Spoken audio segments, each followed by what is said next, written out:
નમસ્કાર મિત્રો, દેશ દુનિયાના તાજા મોટા સમાચારમાં આપનું સ્વાગત છે। આજના તાજા સમાચાર મેળવવા માટે વિડીયોને અંત સુધી જોતા રહો અને આવા દરરોજના સમાચાર મેળવવા માટે વિડીયોને એક લાઈક કરી ચેનલને સબસ્ક્રાઇબ કરવાનું ના ભૂલતા।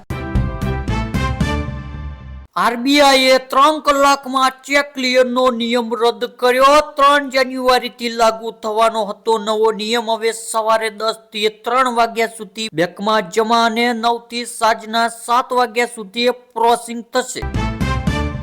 કચ્છના રાપરમાં 4.6 નો તીવ્રતાનો ભૂકંપ, લોકો વહેલી સવારે ફફડ્યા। 2001ની યાદો તાજી થઈ।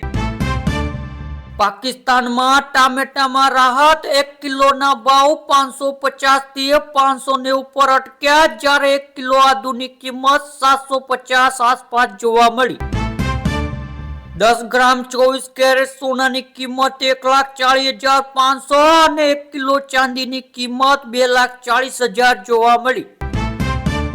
ચીની હથિયાર નીકળ્યો, ભંગાર લોન્ચ કરતા પહેલા બ્લાસ્ટ થઈ। રોકેટ સિસ્ટમમાં ટેસ્ટ કરતા કબોડિયાના 8 જવાનોના મોત।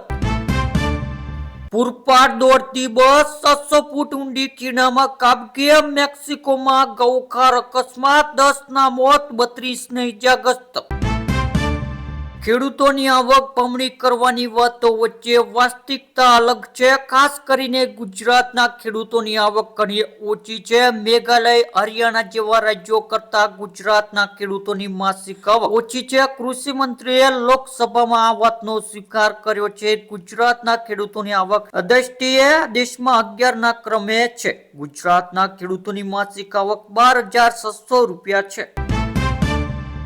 ઓનલાઈન ખરીદી કરતા અગાઉ ચીજો 3 વર્ષમાં 1.75 લાખથી વધુ ફરિયાદ નોંધાઈ। મહેસાણાના સતલાસમાં 20 જેટલા વિદ્યાર્થીઓને ફૂડ પોઈઝન થતા તબિયત લથડી, રાત્રે હોસ્પિટલ ખસેડાયા। ચાઇનીઝ દોરીની તુક્કલ મામલે ગુજરાત હાઈકોર્ટ લાલુ ધૂમ વેચનાર અને વાપરનાર સામે કડક પગલાં ભરવા આદેશ। વડોદરામાં મુખ્યમંત્રી આગમન અને ચૂંટણી પૂર્વ એક ઝાટકે 320 કરોડના કામો મંજૂર કરતા વિવાદ। દિલ્હીના લાલ કિલ્લાની બહાર થયેલા બ્લાસ્ટમાં 40 કિલો વિસ્ફોટકનો થયો ઉપયોગ, કેન્દ્ર ગૃહ મંત્રાલયે આપી માહિતી। જામનગર જોડિયા હાઈવે રોડ પર હિટ એન્ડ રનના બનાવમાં બાઇક સવાર યુવાનનો ટ્રકને ટક્કરે હત્યાળ મૃત્યુ। ઘરે બેઠા 10,000 કમાવાની લાલચ પડી પારે, અમદાવાદની મહિલાએ ગુમાવ્યા 72,000। વડોદરાના નેશનલ હાઈવે 48 પર ગૌરક્ષકો કતલખાને લઈ જવાતા પશુઓને બચાવ્યા, 2 આરોપીની ધરપકડ। વડોદરામાં 300 કરોડની લોન કરાવી આપીશ તેમ કહી સહયોગ કંપનીની મહિલા ડાયરેક્ટર 22.50 લાખ પકડાયા। કર્ણાટકમાં ટ્રક સાથે બસ અથડાતા આગ ફાટી નીકળી, ટ્રક સળગી જતા 9 લોકોના મોત। આગમાં લપેટાયેલી બસમાંથી ઘાયલ મુસાફરોને માંડ બહાર કઢાયા। ભાવનગરના વલભીપુર ચમારડી રોડ પર ભયાનક અકસ્માત, કારની ટક્કરે 2 વૃદ્ધાના કમકમાટી ભર્યા મોત। પીએમ કૌશલ્ય વિકાસ યોજનામાં વ્યાપક કૌભાંડ, લાખો લાભાર્થીઓની વિગતો જ ખોટી। સરકારે પીએમ કૌશલ વિકાસ યોજનામાં 7 વર્ષમાં 14,450 કરોડના ખર્ચે કર્યા। 2026ની શરૂઆતમાં આર્ટિજોથી ઠંડી પડવાની સંભાવના। ગુજરાતમાં અત્યારે ઠંડી ન પડવાની કારણ લાનીનો અને અલનીનો। નળિયા અમરેલીમાં પારો 12 ડિગ્રીએ પહોંચ્યો। યુપીમાં ધ્રુજાવી દેનારી ઘટના, રેલવે ટ્રેક પસાર કરતા સમયે આવી ગઈ ગરીબ રથ એક્સપ્રેસ દબતી સહિત 5ના કરુણ મોત। ગુજરાતના ખેડૂતોને દશા દિવસે ને દિવસે ખૂબ જ ખરાબ જોવા મળી રહી છે। ત્યારે ખેડૂતોના માથે 56,000નું દેવું છે, જ્યારે મહિનાની આવક માત્ર 12,000 રૂપિયા। એક રિપોર્ટ મુજબ ગુજરાતમાં 50 લાખથી વધુ ખેડૂતોએ ખેતી કરવા માટે બેંકમાંથી 1,46,463 કરોડની લોન લઈ દેવું કર્યું છે। તમિલનાડુમાં ટાયર ફાટતા સરકારી બસ કાર સાથે ટકરાઈ, 7 લોકોના કમકમાટી ભર્યા મોત।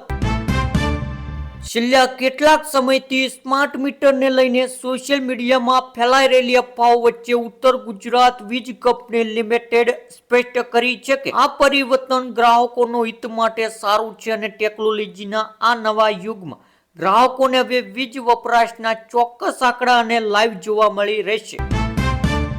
સુરતના અલથાણામાં હૃદયદ્રાવક ઘટના. માતાએ માસૂમ પુત્ર સાથે 14મા માળેથી પડતું મૂક્યું, બંનેના કરુણ મોત. અમદાવાદમાં 31st દારૂ ઉપરાંત ડ્રગ્સનો નશો કરનાર પણ પકડાશે. સ્પેશિયલ સલાઈવા કિટ ડ્રાઈવરનું આયોજન. સુરતમાં એસઆઈઆરની કામગીરી વચ્ચે નવો વિવાદ. રાતોરાત મતદારો ક્યાં ગાયબ થયા? સાંસદ મુકેશ દલાલનો કમિશનરને કલેક્ટરને પત્ર. ભાવનગરના વલભીપુર ચમારડી રોડ પર ભયાનક અકસ્માત. કારની ટક્કરે બે ઉદ્દાના કમકમાટી ભર્યા મોત. દક્ષિણ ગુજરાતના બે દિગ્ગજ આદિવાસી નેતાઓ ભરૂચના શાસન મનસુખ વસવા અને આપના ધારાસભ્ય ચૈત્ર વસવા વચ્ચેનો મામલો. મનસુખ વસવાની મોટી ચેતવણી, સરકાર ન્યાય ના કરે તો હું ભાજપ છોડી દઈશ. ચૈત્રે કહ્યું, અમને કોઈ ફેર નથી પડતો.